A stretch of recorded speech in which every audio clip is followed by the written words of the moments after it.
Hello, hello, hello to all our beautiful listeners out there.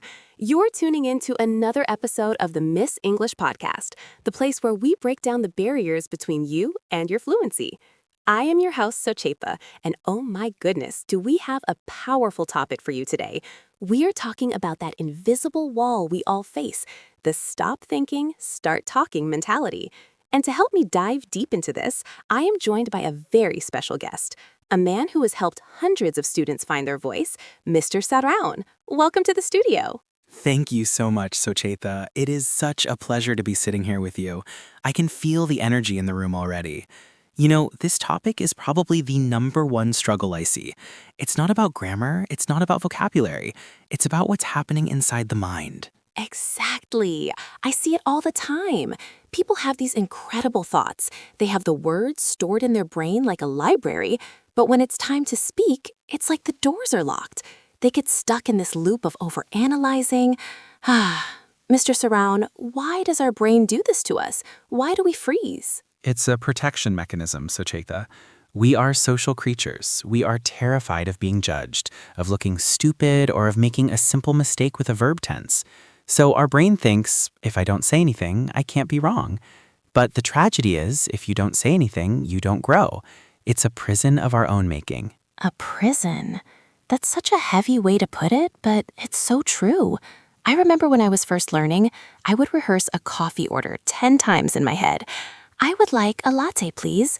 I would like a latte, please. And by the time I got to the counter, I was sweating. By the time I spoke, my voice was shaking. All that thinking just created more anxiety. We have all been there. But here is the secret. The person listening to you doesn't care about your grammar as much as you do. They just want to connect. When you stop thinking, you allow your natural personality to shine through. I always tell my students, I would rather hear a messy, energetic sentence than a perfect, cold silence. Oh, I love that. A messy, energetic sentence over perfect silence. Listeners, did you hear that? Write that down, put it on your mirror. Because when you are in a conversation, it's about the heartbeat of the interaction. It's about the feeling. If you are too busy thinking about the present perfect tense, you're missing the smile on the other person's face. Precisely. There is a concept called the affective filter. If your anxiety is high, your brain literally shuts down the language processing part. So the more you think and worry, the harder it actually becomes to find the words. You have to lower that filter. You have to give yourself permission to be imperfect. Thoughtful pause, softly, permission to be imperfect. That is so hard for people, especially adult learners. We want to be professional. We want to be seen as intelligent. Urgent. So, Mr. Saraun, give us some action. How do we actually do it? When I'm standing there, heart racing, what do I do to start talking? Calm and encouraging. First, take a breath. Literally, oxygen calms the nerves. Second, use fillers. Use phrases like, let me see, or that's an interesting question. It gives your brain a second to catch up without the awkward silence. But the biggest tip, leaning in. Focus on the goal, not the language. If your goal is to ask for directions, focus on getting to the destination, not on the preposition you use. Oh, so it's a shift in focus. Instead of looking inward at my own mistakes, I should look outward at the person I'm talking to. It's almost like being selfless in your communication. Yes, that is a beautiful way to put it. Communication is a gift you give to someone else. When you are too worried about yourself, you are actually being a bit selfish with your thoughts. Share them, even if they are broken. People appreciate the effort of communication far more than the accuracy of it. That is such a perspective shift. I can just imagine someone listening right now, maybe in their car or on the bus, thinking, okay, Sochepa, easy for you to say, but truly, I've been there. I felt that heat in my cheeks when I said he go instead of he goes, determinedly. But I realized the world didn't end. The sun still rose the next day. Smiling, exactly. And every time you push through that fear, you are building vocal muscle. Speaking is a physical skill. You can't learn to swim by reading a book about water. You have to jump in. You have to get wet. You have to splash around. Eventually, you find your rhythm. I love the swimming analogy. Sometimes you just have to belly flop into the conversation. More seriously, Mr. Saraun, let's talk about thinking in English. People say, I can't talk because I'm still translating in my head. How do we stop the translation machine? Deeply analytical. Translation is a slow boat. Speaking needs a jet plane. To stop translating, you have to start small. Label your world in English.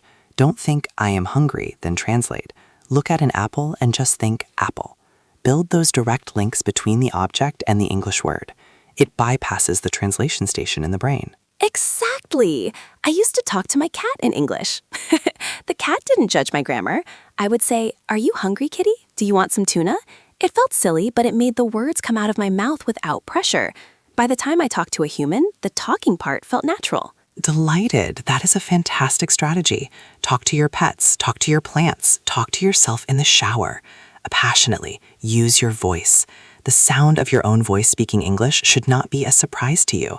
If you only speak in class, your voice will sound foreign to your own ears. You need to get used to the vibration of English in your throat. With conviction. That is so powerful. The vibration of the language. Reflective. I think many of our listeners are waiting for a sign that they are ready. They think, when I reach level B2, then I will start talking. Or when I finish this grammar book, then I will join a conversation club. Interrupting gently but firmly. That day will never come. You don't get ready to talk. You talk to get ready. It's an inverse relationship. If you wait until you are perfect, you will be waiting forever.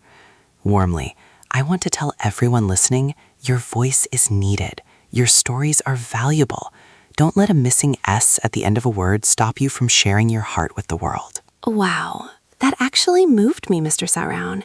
Your voice is needed. That's the core of it, isn't it? We aren't just learning a subject. We are learning to connect our souls to other people across the globe. Takes a deep breath.